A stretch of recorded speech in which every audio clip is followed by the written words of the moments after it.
Você quer apoiar o nosso canal e nos ajudar a produzir mais conteúdo para você? É simples, basta você acessar o link da lojinha na descrição sempre que precisar comprar algum produto. Com este simples gesto, você estará nos ajudando muito.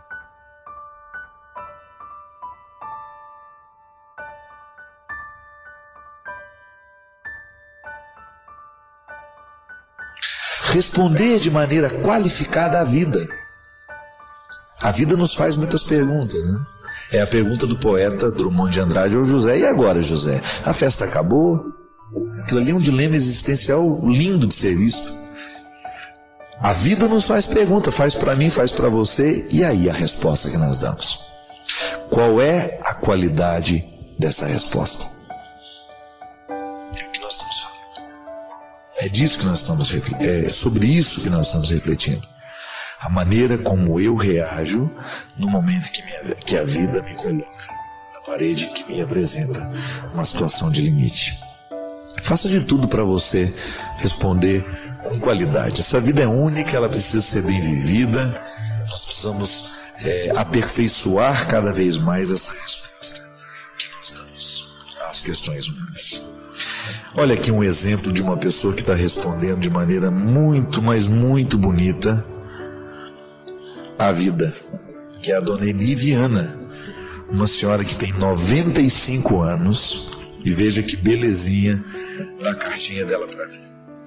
Padre Fábio, reverendo Padre Fábio, ela me chamou. Sou uma poetisa amadora, tenho 95 anos e escrevo poemas bíblicos. Já escrevi um livro e no momento já estou escrevendo um segundo. Estou lhe enviando um dos meus poemas para que o Senhor veja o meu trabalho. Trabalho esse que faço com muito amor. Gostaria de seu parecer. Ficarei muito feliz se receber a sua opinião e muito honrada com a sua resposta. Passo o meu tempo todo lendo, escrevendo e fazendo palavras cruzadas. A Bíblia é a minha companheira no dia a dia. Gosto ainda de declamar poesias, de cantar, e aprecio suas belas músicas com suas ricas mensagens. Posso lhe afirmar que sou pobre, padre, mas sou muito feliz. Levo a vida que sempre quis. Tenho meu coração, um coração sem rancor, cheio de paz, de amor, e quando meu coração está triste, ponho logo a cantar para a tristeza espantar. Sou feliz, muito feliz e grata ao meu Criador. Meus sinceros agradecimentos, Eni Viana. Essa é a dona Eni, que aos 95 anos resolveu escrever o seu primeiro livro. Ô dona Eni, que emoção, viu, querida? Muito obrigado por a senhora nos emprestar essa experiência tão bonita mesmo, que nos serve muito, dona Eni. Às vezes a gente, como pessoas, nós temos uma facilidade tão grande de envelhecer antes da hora, e a senhora nos ensina que com 95 anos a senhora nem velha está ainda. Porque o que nos envelhece é o desânimo, né? Não é o tanto de tempo que nós estamos vivos, não é o tanto de tempo que nós estamos tendo que dar conta desta imposição biológica de viver, nascer e morrer.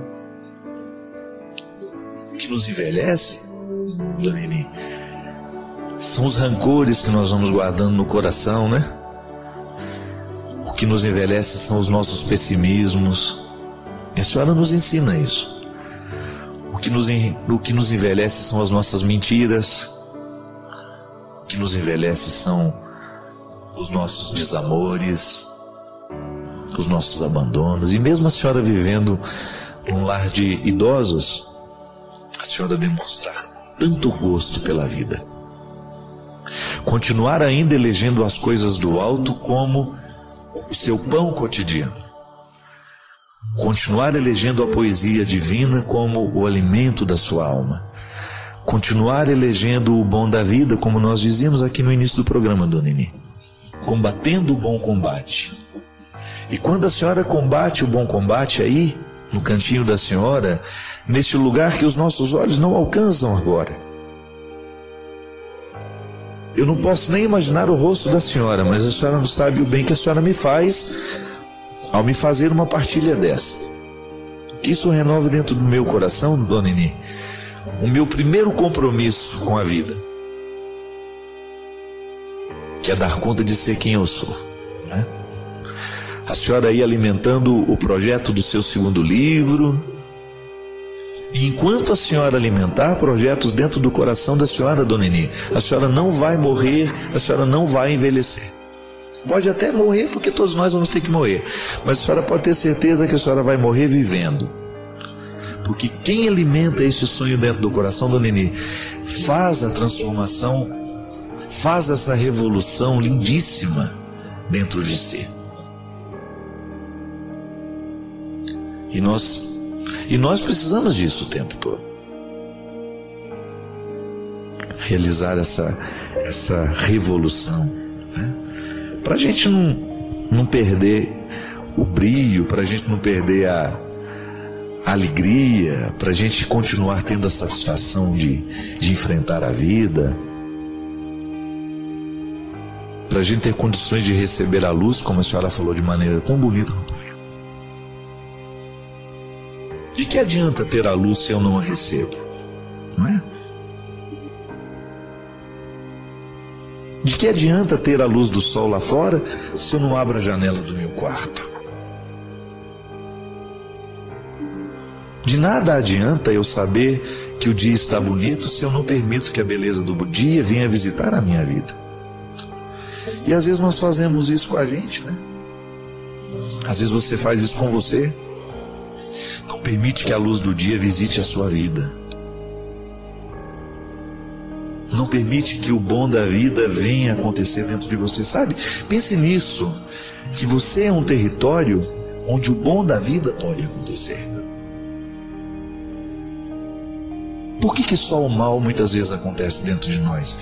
Porque nos falta abrir essa santa janela que a dona Eni nos ensina hoje, que nunca deixou de abrir. Certamente uma senhora, uma mulher, estando num lar de idosos, aos 95 anos, com essa vivacidade revelada na carta, tão carinhosamente partilhada conosco, o segredo dessa senhora é simples. Ela continua abrindo as janelas para que a luz penetre, para que a luz entre. Ela não permite que o ruim da vida, que o desânimo, que a maldade venha ocupar o coração dela. Essa é a grande revolução que eu preciso realizar, que você precisa. Jesus o tempo todo nos contou histórias para nos convencer da nossa necessidade de mudar. Hoje eu ousaria dizer que a dona Eni nos emprestou uma história evangélica, nos emprestou um testemunho maravilhoso para que nós pudéssemos levar adiante também esse nosso processo, para que nós pudéssemos levar adiante essa revolução que nós precisamos realizar.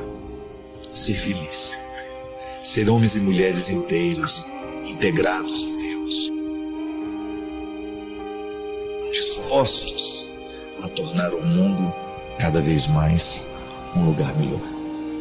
É isso que eu lhe desejo, viu? Que você não desanime da sua luta, do seu processo, que a exemplo da dona Eunice, você também possa escrever muitos e muitos livros e que você possa viver com muita felicidade, você possa viver com muita determinação, com muita disposição, mesmo quando a vida for difícil, aí na sua casa, dentro do seu coração.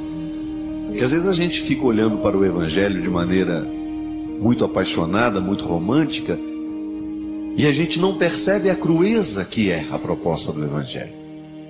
É duro. Costumo dizer que seguir Jesus não é moleza, não. Acreditar nas suas verdades requer muita coragem. A dor faz parte do cultivo da fé. Não é masoquismo, não. É realidade. É realismo. É a gente entender que acreditar em Deus tem repercussões diretas na nossa vida. E sobretudo no momento em que a gente sofre, a nossa fé está sendo burilada, está sendo purificada. É no momento em que a gente se sente indigente, é no momento em que nós nos sentimos limitados, que nós fazemos a experiência da fé mais pura. Porque quando a gente está indigente, quando nós estamos sem muitos recursos, nos resta o quê? A singularidade do ser. E é na singularidade do ser que a gente encontra o código dos nossos valores. Se você quiser realmente chegar ao profundo dos seus valores, das regras que te regem como ser humano, retire os seus excessos. Muitas vezes os nossos excessos nos impedem de conhecer a nossa verdade fundamental. Eu mesmo já cheguei à conclusão, observando a minha vida, observando as pessoas que me são próximas, como é fácil a gente se perder de nós mesmos por causa dos nossos excessos. E é engraçado porque a dor, ela faz esse processo natural de nos fazer chegar ao simples. Pode até num primeiro momento a gente relutar, a gente não querer, mas se a gente vive o processo natural da dor, ela nos encaminha para um território onde tem que prevalecer a simplicidade. Talvez você já tenha me escutado contar essa história, mas certa vez eu assisti a um filme em que a personagem principal era uma grande professora de filosofia, uma mulher, uma intelectual, ateia, que buscava respostas para tudo, aprendeu a ser gente desde muito criança, a partir dessa certeza de que é preciso ter o tempo todo argumentos, convicções, e fez da sua experiência existencial os seus livros, a sua atividade acadêmica. E não é nenhum problema isso, desde que você faça o equilíbrio o tempo todo com a simplicidade e com a sabedoria, né?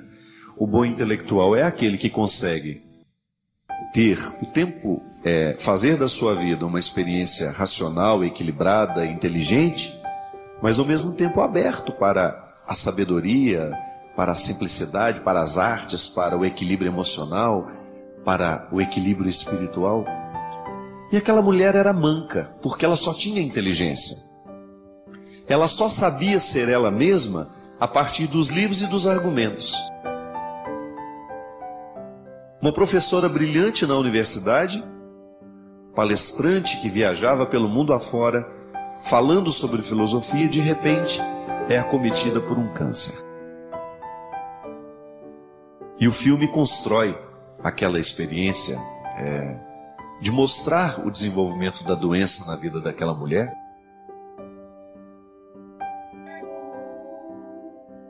Toda a dificuldade que ela tinha de lidar com o limite do próprio corpo. Ela tinha muita dificuldade de entender o sofrimento que passava e até mesmo de admiti-lo. Então, toda vez que os enfermeiros ou que os médicos entravam no quarto para fazer os procedimentos normais de quem está vivendo a quimioterapia, a luta contra o câncer, encontrava sempre aquela mulher cheia de livros em cima da cama, e ela tinha uma postura tão arrogante com os médicos e enfermeiros, que muitas vezes ela não parava de fazer a leitura para que eles pudessem fazer os procedimentos de pegar uma veia, de aplicar uma injeção. E quando ela já estava muito debilitada, há uma cena muito forte no filme, em que o enfermeiro entra e tenta fazer uma coleta de sangue dela, e ela com aquele livro dela na mão, mostrando-se, ainda arrogante naquele contexto, sem admitir aquele sofrimento como uma possibilidade de crescimento. E aí foi ficando difícil, o procedimento não dava certo, e ela começou a chorar, fechou o livro, jogou o livro no chão e disse para ela mesma: chega de complicações, agora é hora de simplicidade. O que o sofrimento faz com a gente, se a gente permite? a gente perde os excessos. A gente se livra de tudo aquilo que é, muitas vezes, o nosso refúgio, é muitas vezes a nossa fuga, não é verdade? Para a gente poder colocar a atenção naquilo que verdadeiramente vale a pena, naquela hora, naquele instante. Aí a gente olha para a nossa indigência de uma forma nova, mas madura, quem sabe. O que falta muitas vezes para a gente poder resolver os nossos problemas é a simplicidade em enxergá-los. Retirar os excessos. Não permitir que os nossos excessos venham obscurecer a nossa visão, ou até mesmo de nos impedir de encaminhar uma solução para aquilo que nos faz sofrer. Isso é ter fé. É a gente acreditar que Deus está ao nosso lado no momento da nossa luta, no momento da nossa dor, e que, portanto, a gente tem o direito de ser simples. Quem traz no coração a certeza de que Deus é com ele, tem mais facilidade de adentrar esse território da simplicidade. Porque não se sente sozinho sendo simples. Muitas vezes nós não queremos ser simples, nós preferimos as coisas complexas, é com medo da gente se sentir só. É aquela doce ilusão de que as nossas paredes nos acompanham, que os nossos livros nos acompanham, que as nossas realidades podem vir dar suporte a essa orfandade que todo mundo um dia experimenta no momento da dor, no momento do sofrimento. Eu desejo que você, nas suas lutas, você tenha sempre o direito e a possibilidade de retirar os seus excessos, para você ter diante dos seus olhos a sua verdade fundamental. Sem exageros, só você. E a partir disso, você reencontrar o caminho da vida. Obrigado pelo seu carinho, pela sua atenção. E que Deus abençoe muito você. Que Deus derrame sobre o seu coração, sobre a sua casa, sobre a sua vida, a disposição que caracterizou o coração de Nossa Senhora. Para que, exemplo dela, a gente também possa ser um cristão de verdade, levando sempre Jesus no colo para apresentá-lo àqueles que ainda não o conhecem. Derrame sobre nós a bênção do Deus Todo-Poderoso, Pai, Filho e Espírito Santo. E ainda que a gente fique revoltado, que a gente fique chateado, e é natural que seja assim, porque nós somos precários, é natural que sentimentos mesquinhos também aconteçam no coração de pessoas boas. Só não é natural que ele prevaleça. E tudo que nos é dado, um dia também nos é tirado pelo próprio movimento da vida. Não é porque Deus é cruel.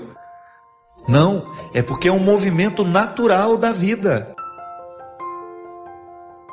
Porque as pessoas vão embora não é só quando morrem.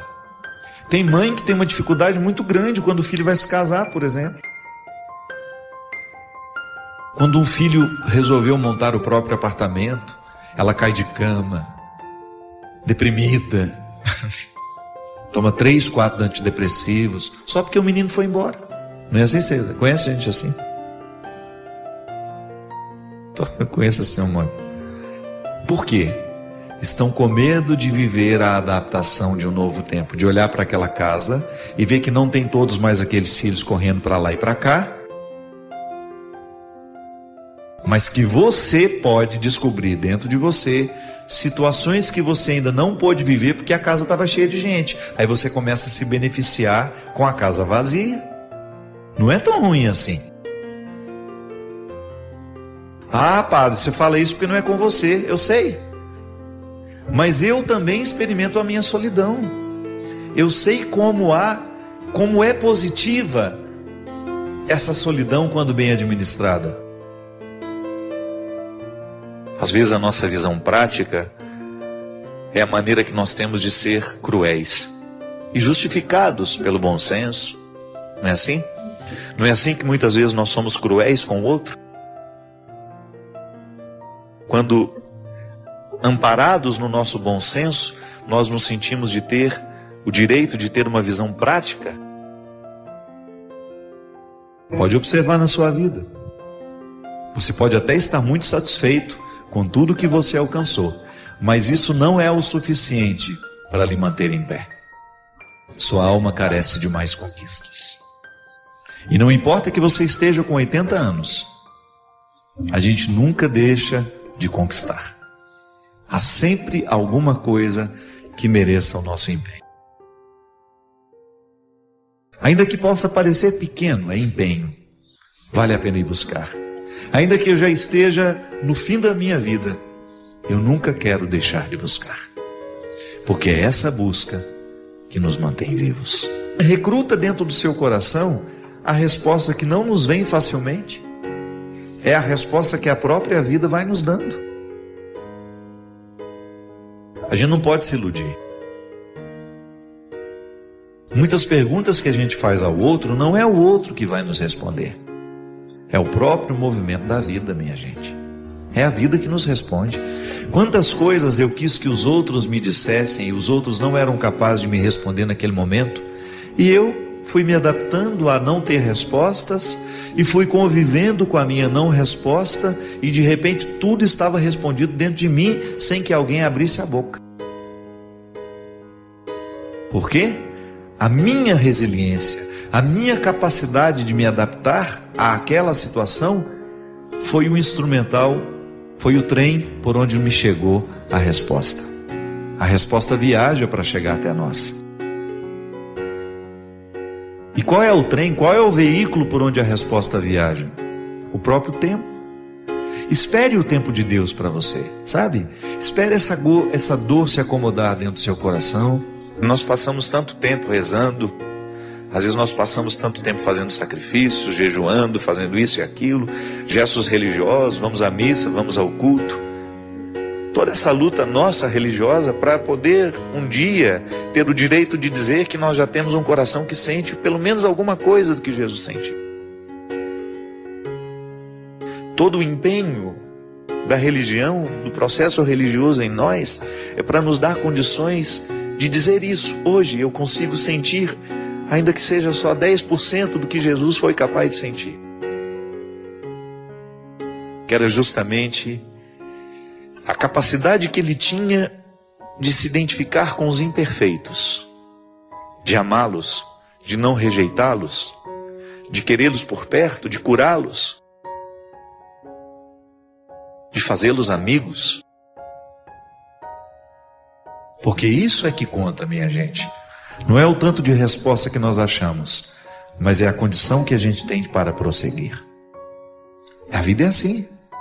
Não é fácil para você, não é fácil para mim, mas nós queremos prosseguir. Eu não quero ficar parado. Eu não quero ficar estacionado no meu processo humano. Eu quero ter condições de dar passos diariamente na direção desse futuro que me espera. Eu quero prosseguir. Eu quero avançar. Eu quero me superar diariamente. Eu quero saber um pouco mais do que já sei. Para isso eu leio, para isso eu estudo, para isso eu não me contento com o último livro lido, eu quero outro.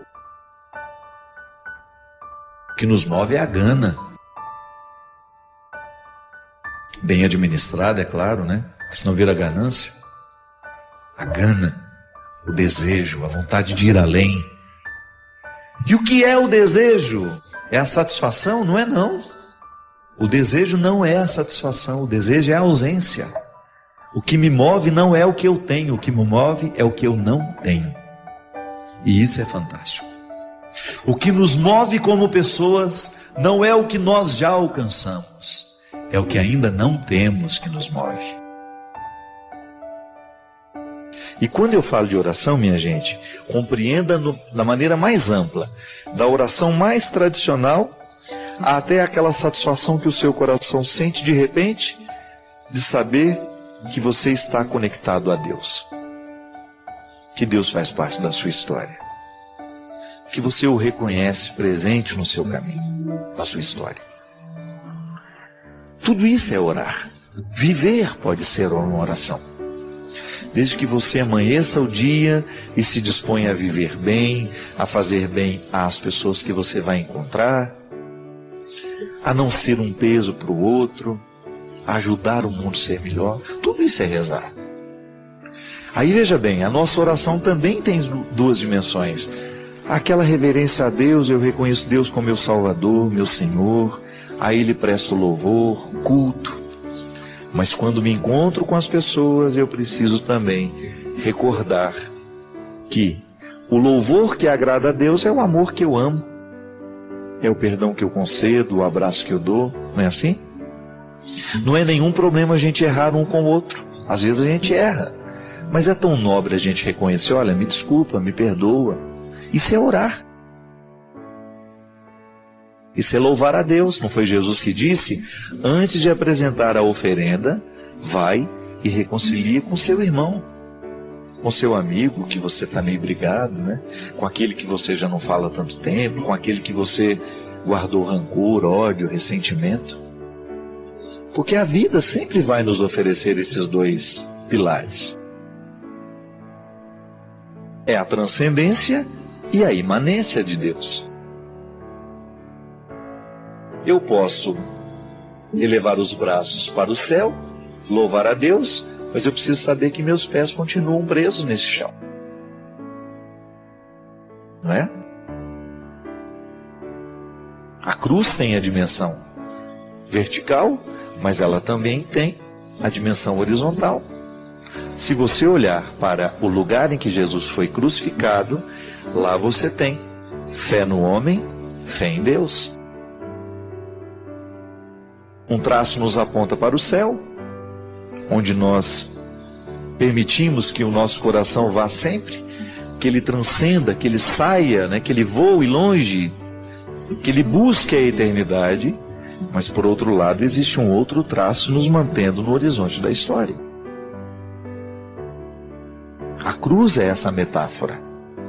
Entre Deus e a humanidade há um ponto de união. E que a fé bem praticada, ela vai nos colocar sempre nessa dinâmica. O amor que eu tenho a Deus se manifesta na minha história. É a grande questão que São Tiago apresenta na carta, né? É fé ou é obras? E que durante muito tempo dividiu protestantes e católicos. Protestantes acreditando que a fé é o suficiente para salvar, e outros dizendo que precisa ter as obras. E aí São Tiago propondo de maneira equilibrada os dois caminhos. A minha fé tem que se manifestar em obras muito concretas, porque senão ela fica morta. Eu admirei muito, por exemplo, nesse tempo de tragédias, admirei muito muitos evangélicos que eu vi pela internet criando campanhas de solidariedade com aqueles que estão sofrendo lá na serra. Porque à medida que o tempo vai passando, a gente corre o risco de esquecer que o sofrimento ainda está lá em Teresópolis, Friburgo, né? Petrópolis. E eu vi ali os evangélicos, o pessoal do Diante do Trono, Ana Paula Valadão, fazendo a campanha dela. Outros evangélicos, alguns pastores que eu vejo no Twitter. E fiquei pensando, olha que interessante, né? O processo histórico. Eles hoje vivendo o equilíbrio da proposta de Tiago. Fé e obra. Nós acreditamos em Deus. E o Deus que eu acredito me leva a estender a mão. Minha gente, fé, essa dimensão bonita da vida, precisa se desdobrar. Recorde-se da cruz. Quando eu abençoo você aqui, ministerialmente falando, eu estou lhe colocando neste caminho. Esteja em Deus, mas não esqueça de viver a história. Que a sua religião não seja alienante. e que a sua história não lhe faça esquecer a transcendência. Não reduza Deus a uma sociologia. Traga Deus para a sociologia. E descubra que a sociologia que propõe a solidariedade nasceu em Jesus. É isso que nós precisamos. Chega de praticar uma fé que nos desequilibra. Nós precisamos de gente equilibrada. Você sabe que cada vez mais eu me convenço. O grande testemunho que nós podemos dar àqueles que não creem é o nosso equilíbrio. É a gente mostrar com a nossa vida que nós somos homens e mulheres de reflexão, que nós somos homens e mulheres de bom senso e que a religião fez bem ao nosso coração. Somos loucos por Deus, mas aqui a gente está mantendo um equilíbrio de sanidade. Que a nossa experiência de Deus está nos ajudando a viver neste tempo, apontando para a eternidade, mas fazendo com que essa história seja melhor a cada dia. Assim como o deputado federal hoje deu uma lição de cidadania, hoje ou ontem, não sei, um deputado jovem de Brasília, que eu não me recordo o nome dele, ele renunciando a vários direitos para economizar os cofres públicos. É assim. Quando eu, na minha atitude, na minha postura, posso fazer o mundo ser melhor. O Deus que move o meu coração, o Deus que gera a minha fé, que Ele me entrega o tempo todo como um dom, Ele me leva a ter atitudes, gestos que possam mostrar ao outro que eu acredito. Isso convence. A atitude, ela convence. Quando as pessoas olharem para nós e descobrirem que nós estamos comprometidos com a verdade, com a justiça, com o amor, com a misericórdia, porque nós acreditamos em Jesus. Estou um pouco confusa quanto a uma passagem da Bíblia que é um marco para nós cristãos. Gostaria de mais clareza. Há tempos que venho tentando entender a atitude de Paulo, naquela passagem de Atos dos Apóstolos, sobre a entrada de Damasco, onde Saulo, um perseguidor de cristãos, recebe de Cristo o convite à missão de levar a Deus aos povos. Agora vem a minha dúvida. Como Paulo conseguiu transmitir esse Jesus que ele nem conhecia as pessoas, como ele convencia as pessoas? Vi alguns comentários na internet que era pela força da fé, mas gostaria muito que o senhor pudesse falar alguma coisa sobre isso. Priscila, Paulo faz parte daqueles discípulos, dos apóstolos, discípulos que não conheceram pessoalmente Jesus. O nome dele antes era Saulo, um grego muito instruído, um homem muito inteligente, muito capacitado, de família muito nobre, um homem que estudou muito. Ele realmente era perseguidor dos cristãos, e numa viagem a Damasco, onde ele estava indo justamente para viver essa perseguição aos cristãos, ele cai do cavalo. E tem toda uma construção bonita nos Atos dos Apóstolos, mostrando que no ato de cair do cavalo, toda a vida de São Paulo, toda aquela perspectiva antiga cai com ele.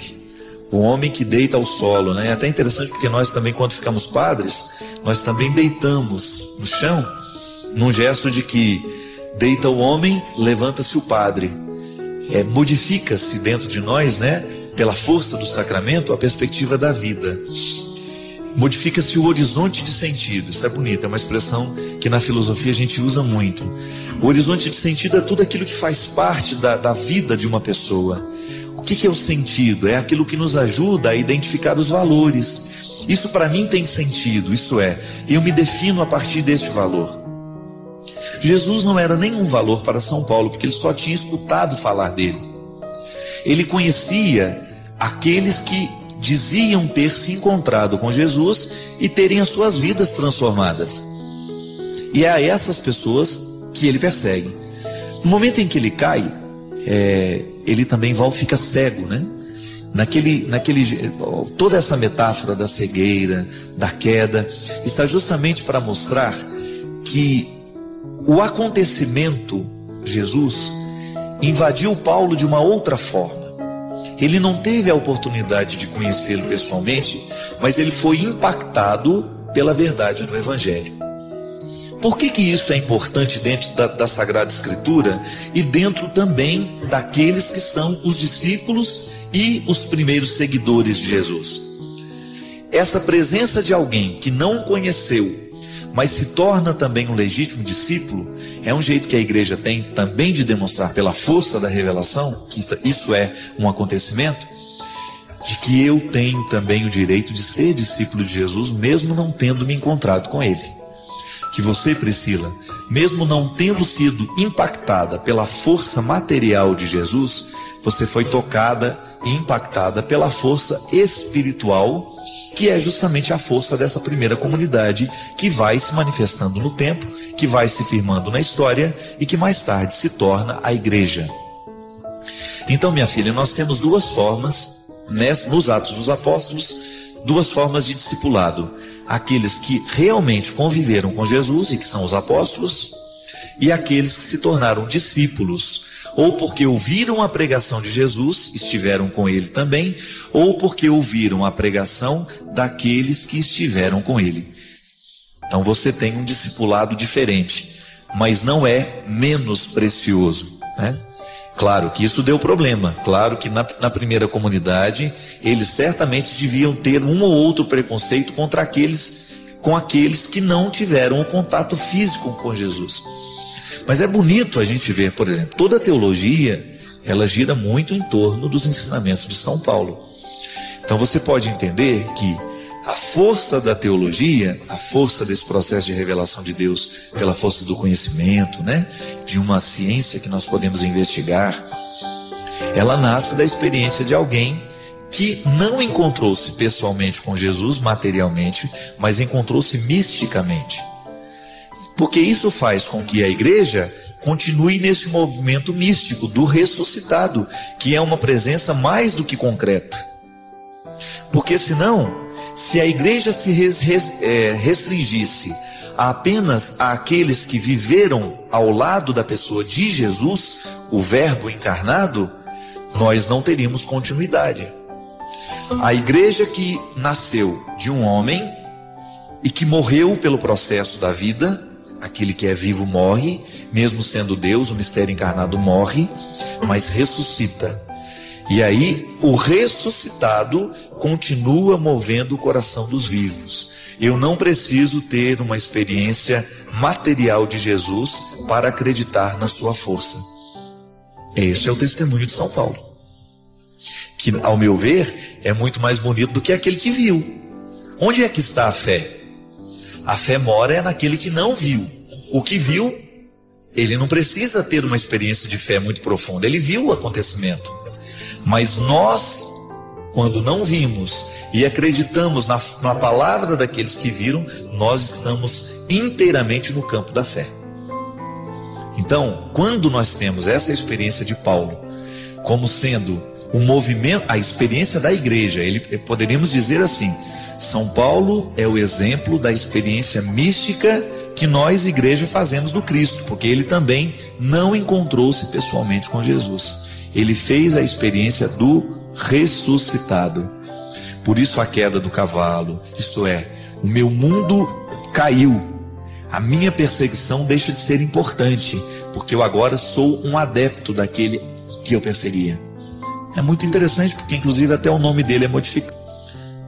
Vamos falar agora de maneira geral. Você, por exemplo, na sua vida, quando você passa por um tempo novo, quando você passa por uma experiência profunda de superação, não precisa ser aspecto religioso não, quando você descobre dentro de você forças para lutar e de repente você supera aquela dificuldade que parecia impossível, é como se nascesse uma nova pessoa, não é verdade? É como se você tivesse aquele frescor dos primeiros anos, é como se você tivesse aquele vento de novidade. Meu Deus, que bom, eu dei conta. Se você pudesse, talvez até mudasse de nome, porque justamente você assumiu um novo jeito de viver. O casamento, por exemplo, é assim. Por que agora, isso é até um pouco machista, hoje pode ser diferente, me parece. A mulher assumia o sobrenome do marido, é para dizer que ela deixou de ser a mulher que era. Ela agora está casada. Teria que ser do mesmo jeito. O marido também teria que assumir o sobrenome da esposa, né? Poderia ser assim também, não poderia? Menos machista. Para dizer que a vida do homem também muda. Não é só a vida da mulher que modifica com o casamento. Não é só ela que acrescenta mais um dado ao seu nome. Mas é a vida dos dois que a partir de agora está em comunhão e está modificada. A experiência de São Paulo com Jesus é a experiência semelhante a um casamento. Ele faz a experiência concreta de Jesus, mas de um jeito diferente. E ele se torna uma nova pessoa. Essa é a experiência que faz São Paulo ser o homem que é e ter a importância que tem dentro da igreja, dentro da teologia. Então, minha filha, é muito, muito bonito a gente entender que na experiência dos discípulos, o não ver é sempre uma experiência de fé. Eucaristicamente nós fazemos essa experiência todos os dias. Nós não vemos o Cristo, mas nós sabemos que Ele está presente, porque Ele modifica a nossa vida. Porque eu acho que a gente só tem o direito de pensar a fraqueza humana no paralelo com a misericórdia de Deus. Porque senão a gente se desespera. É interessante que na vida a gente sempre precisa pensar a fragilidade ao lado de alguém que nos ama. É muito mais fácil. É muito mais fácil a gente tomar contato com a realidade que nos envergonha se a gente está ao lado de alguém que nos ama de verdade. Não é que o outro vai nos adular, vai passar a mão na nossa cabeça e vai nos aceitar do jeito que a gente está. Não. A misericórdia consiste em acolher aquele que é fraco. E no momento em que acolhe aquele que é fraco, um pouco da fraqueza do acolhedor passa para aquele que é o acolhido. E é tão bonito a gente pensar que olhar para a fragilidade humana que há em nós só o podemos fazer se nós analisarmos tudo isso à luz da misericórdia de Deus. Nisso está a salvação, quando a gente se analisa a partir de alguém que nos ama. Diferente da condenação. Se você olha a sua fraqueza à luz do diabo, você vai se tornar ainda mais fraco. E nisso está a condenação, quando aquele que te olha, não te olha com amor. Não há nada que possa nos condenar mais nessa vida do que um olhar sem amor. Um olhar que condena, um olhar que afasta, um olhar que joga fora. Talvez você tenha passado pela experiência. Hoje aqui, antes da gente começar, eu estava com a Salete, daqui da Canção Nova, que você sabe, que é uma pessoa muito cheia de Deus. E ela estava conversando comigo, aí na hora de ir embora, ela brincou assim: padre, nesta nova fase que está começando na sua vida, cuidado com o olho gordo. Ela brincou, né? A Salete tem razão. Ela aprendeu com o escritor sagrado que um olhar que condena tem o poder de nos adoecer. E ela estava contando uma história que, num determinado momento da vida dela, ela foi olhada com tanto ódio por alguém que ela teve febre logo depois. E a mãe fez uma oração bonita sobre ela e a febre foi embora. Eu achei a história muito interessante, porque um olhar condenou, trouxe doença. E depois o olhar amoroso da mãe devolveu a saúde. Porque rezar é querer bem, né? É tão bonito você pensar isso, que quando você reza por alguém, você está querendo o bem dela. E a mãe da Salete, no momento em que quis o bem, quis a saúde da filha, ela retirou o poder do olhar condenador que estava ali dentro. É disso que a gente está falando. É tão bonito a gente pensar na parábola da misericórdia que essa música canta, né? E no momento em que o filho reconhece: tudo é do Pai, toda honra e toda glória, é dele a vitória alcançada em minha vida. É verdade. A gente só pode alcançar a vitória a partir do momento que alguém nos ama, que alguém nos conduz, que alguém nos ajuda a chegar lá. Por melhor que seja aquela pessoa, por mais capacidades que ela tenha, tudo isso só virá à tona à medida em que ela for amada. E as vitórias ela vai alcançando a partir do momento em que ela vai sendo bem amada. Eu posso dizer para vocês que eu nunca na minha vida experimentei um tempo de tantas vitórias como eu tenho experimentado nos últimos meses, nos últimos 2 anos, quem sabe. Deus tem sido extravagante com as generosidades que Ele tem tido comigo. Eu não mereço nem a metade. Ali nós estamos na responsabilidade de fazer o amor de Deus acontecer através de nós. Por isso eu tenho dito que a minha vida tem sido experiência de devolução. Santo Agostinho dizia de maneira muito bonita que Deus só nos pede aquilo que Ele já nos deu. Deus não nos pede o impossível. A gente não pede uma coisa impossível de alguém que a gente ama. Então, se Deus está pedindo de nós, se Deus está pedindo de mim, se Deus está pedindo de você, é porque Ele já nos deu. E agora, na experiência da misericórdia, a gente começa a descobrir, então, o que em mim ainda não é bom, o que em mim ainda pode ser melhor. E aos olhos da misericórdia, diante desses olhos misericordiosos, a gente começa a mudar, então, a nossa vida. É isso que eu gostaria de lhe convidar hoje. Que você pensasse os seus defeitos, os seus limites, as suas imperfeições, não à luz do diabo, e nem à luz dos olhares diabólicos. Há muitos representantes do diabo no mundo, minha gente. Cuidado. Cuidado com as acusações que você recebe, cuidado com as palavras infelizes de quem não lhe ama, cuidado com tudo aquilo que é mentira, cuidado com tudo aquilo que inventam sobre você. Cuidado, não permita. Se você tiver que fazer uma análise da sua vida, faça à luz de quem te ama. Se você tiver que pensar os seus defeitos, pense ao lado de quem verdadeiramente tem alguma consideração por você. Porque o diabo, nem os seus legítimos representantes, não tem nenhum interesse em nos fazer crescer. Nenhum. E Deus quer fazer a mim e a você crescidos. Pensar a nossa vida, o que pode ser melhor, o que pode ser modificado, sempre à luz da misericórdia e do amor de Deus. Nunca à luz da infelicidade do demônio, não. O demônio legitima no mundo tudo o que é infeliz. Deus não nos fez para a infelicidade. Deus nos fez para a realização. Não significa que a gente não vai ter que sofrer. Vai. Sobretudo porque as pessoas mais felizes são aquelas que sofrem na hora certa. Então, se tiver que sofrer, não tenha medo. Mas faça sempre a sua análise de vida à luz do amor de Deus.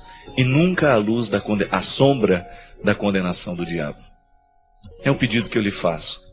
Porque eu tenho visto tantas pessoas sendo destruídas pelo poder da fofoca, pelo poder das acusações, pelos olhares maldosos, que a gente permite que chegue em nossa vida, que chegue em nosso coração. Não permita. Não permita que nada de ruim dure demais dentro de você. Não pode durar nada. Deus quer você livre, feliz e realizado. A gente aqui não tem nenhuma palavra que seja para fazer mal a você. Nós não queremos. Definitivamente, o nosso objetivo não é lhe fazer mal. Nós queremos lhe fazer bem. Se porventura a gente não consegue, é fragilidade nossa. Não é porque Deus não quer. Só quem já leu os livros do Padre Fábio de Mello sabe o quanto eles são transformadores, nos fazem refletir e mudam a nossa forma de enxergar a vida. Se você ainda não leu, não perca essa grande chance. Saiba mais clicando nos links da descrição. Padre Fábio, um amor de verdade pode ser destruído pela maldade das pessoas? Minha filha, tudo pode ser destruído pelas maldades, desde que a gente permita. A maldade é altamente corrosiva, mas para ela corroer, eu tenho que permitir a corrosão, né? Se eu paraliso o poder da maldade dentro de mim, se eu não permito que ela encontre em mim lugar para crescer, ela não vai conseguir destruir o que em mim é valor. Se eu fico atento para que aquilo que é ruim, que está entrando na minha mente, porque a mente é o lugar onde nós acontecemos. A gente sabe que o coração, ele tem esse significado simbólico de ser o lugar do sentimento, mas é na cabeça da gente que nós somos construídos. A minha mente, é aqui que eu me penso, é aqui que eu penso o outro, é aqui que eu me interpreto, é aqui que eu interpreto o outro. E é aqui que a maldade pode crescer, como ela também pode diminuir. Então, se eu permito que a maldade cresça dentro da minha mente, se eu começo a me configurar a partir dessa maldade, eu vou ter então muita dificuldade para fazer crescer os meus amores. E aí é certo que a minha capacidade de amar, porque ela está infectada pela maldade, eu corro o risco então de perder a minha capacidade de amar. Como é que isso é possível na prática, minha gente? De repente eu sou amigo do Christian, alguém vem falar mal do Christian para mim. Eu permito que aquela informação venha ficar dentro da minha cabeça, do meu coração, né? Já ia dizer o sentido simbólico. Aí, aquela história que me contaram sobre o Christian começa a macular a minha capacidade de amar o Christian. Mas eu não fui perguntar para ele se aquilo era verdade, eu não fui esclarecer. Eu apenas permiti que a maldade que me foi semeada crescesse dentro de mim e impedisse de ter um amor ou de continuar tendo o meu carinho pelo Cristo. Muitas vezes o que acontece com a gente é isso. Nós nos transformamos numa sementeira onde a maldade encontra espaço para crescer. E onde a maldade cresce, o amor diminui. É natural. Porque maldade e amor ocupam o mesmo lugar, minha gente. Bondade e ódio, amor e ódio, maldade e bondade, ocupam o mesmo lugar dentro de nós. Se você deixa crescer a maldade, é natural que a sua bondade diminua. Agora é também verdade, se você faz com que sua bondade cresça, você naturalmente vai diminuir a sua capacidade de ser maldoso, de ser invejoso, né? Por que a gente pode controlar a inveja promovendo aquilo que a gente tem de melhor? Porque a partir do momento que você se ocupa de você mesmo, quando você começa a cuidar bem de você, você começa a crescer. Você vai então investir em você. Você vai começar a prestar atenção um pouco mais nas suas capacidades e você vai trabalhar a partir delas. Veja bem, é natural que aquele que esteja ocupado de suas capacidades e que esteja se trabalhando, não tenha tempo para ficar invejando o outro. A inveja é coisa de quem não tem o que fazer, porque o invejoso precisa de tempo para prestar atenção no outro. A partir do momento que você está ocupando-se de maneira positiva de você mesmo, das suas coisas, do seu trabalho, da sua luta, é natural que você diminua dentro de você a inveja que você sente do outro. O coração que está vazio, ele vai ser um território para crescer muita coisa ruim. O coração que está vazio, ele vai ser um território fértil, mas muito fértil, para tudo aquilo que não presta. É por isso que a gente precisa tomar um cuidado muito grande. Ocupar a nossa cabeça de coisas boas. Ocupar a nossa vida com sentimentos bons. É assim que a gente vai conseguindo alcançar a vitória sobre tudo aquilo que nos oprime. Minha gente, é tanta coisa mesquinha que nos oprime, não é verdade? Tanta gente perdendo a alegria por causa dos sentimentos mesquinhos que tem. O sentimento mesquinho que eu posso nutrir pelo Cristo não vai fazer mal só ao Cristo, não, mas vai fazer mal sobretudo a mim, porque eu sou a fonte desse sentimento ruim. A mesquinharia estraga quem a gente é.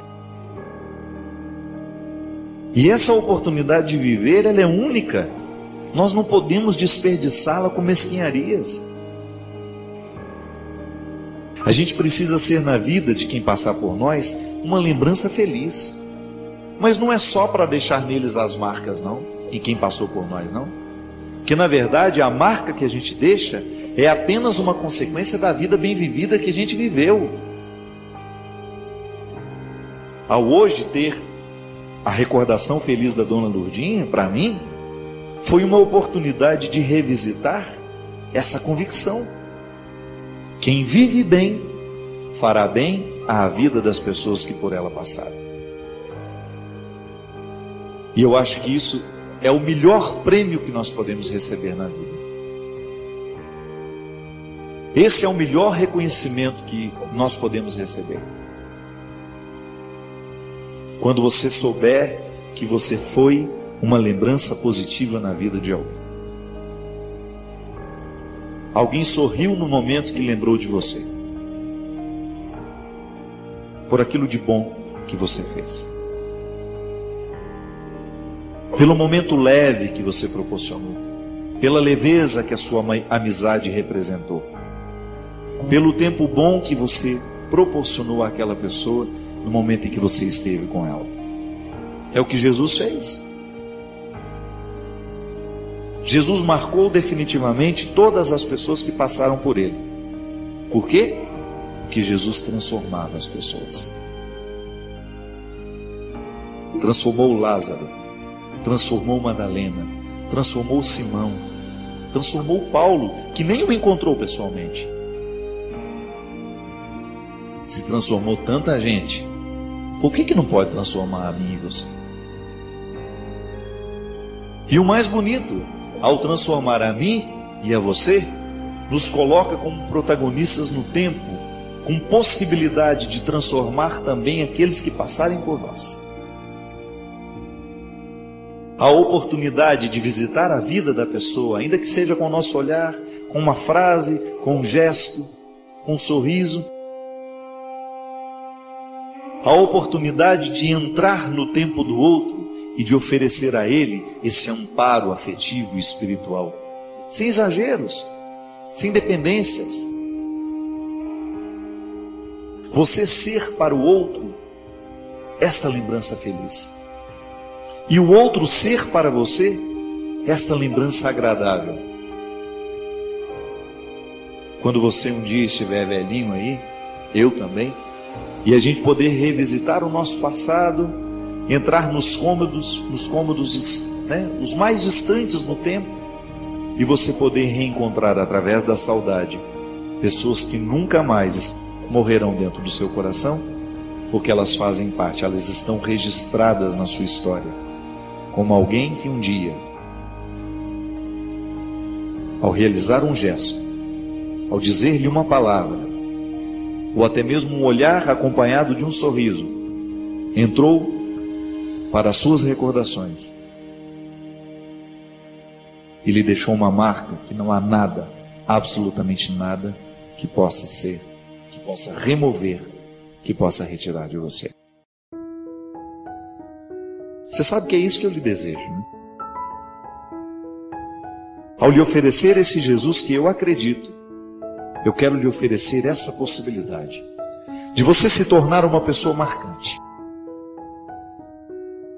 pela sabedoria que brotará dos seus lábios, pela sabedoria que brotará das suas escolhas, pela sabedoria que brotará da sua postura, de você ser gente de verdade, de fazer a diferença nos dias de hoje, de abandonar a mesquinharia, de não permitir que nada mesquinho nesse mundo venha encontrar abrigo dentro do seu coração. Tenho certeza que se você quiser, se você desejar isso do fundo do seu coração, acolher a graça de Deus, que já decidiu isso, Deus quer lhe transformar numa pessoa marcante. Se você hoje optar por isso, você pode ter certeza que você já começou a ser essa pessoa marcante que o mundo precisa. Porque todo coração humano que se dispõe a ser este lugar onde Deus acontece, nele se transforma, nele se torna. Deus passa por ele, Deus acontece com ele. Assim como a teologia acontece nas preposições, Deus acontece em nós, ao passar por nós, ao viver em nós e ao encontrar no nosso coração um território favorável para o crescimento de sua vontade, de seu amor, de sua... Eu desejo que você, nas suas lutas, você tenha sempre o direito e a possibilidade de retirar os seus excessos, para você ver diante dos seus olhos a sua verdade fundamental. Sem exageros, só você. E a partir disso, você reencontrar o caminho da vida. Obrigado pelo seu carinho, pela sua atenção, e que Deus abençoe muito você. Que Deus derrame sobre o seu coração, sobre a sua casa, sobre a sua vida, a disposição que caracterizou o coração de Nossa Senhora, para que, exemplo dela, a gente também possa ser um cristão de verdade, levando sempre Jesus no colo para apresentá-lo àqueles que ainda não o conhecem.